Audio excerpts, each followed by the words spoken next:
సోదరులారా, మీ అందరికీ తెలుసు ఏం జరుగుతుంది. ఇన్ని రోజులు మనకు ఒక నాయకుడు ఉండే పివి రావు గారని, స్వర్గీయ పివి రావు గారు చనిపోయాక మనం నెల నానబెట్టేసుకుందామండి.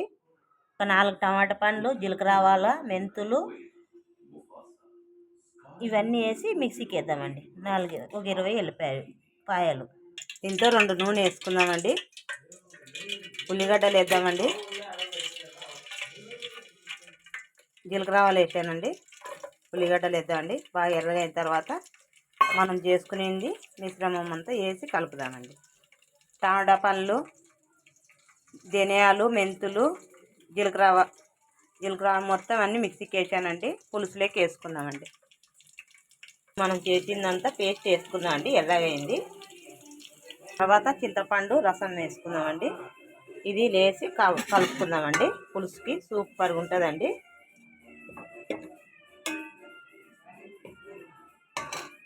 దీంట్లోకి ఉప్పు వేసేస్తున్నానండి. మళ్ళీ తగినంత కారం వేసి పులుసు వేడి చేసి చేపలేదు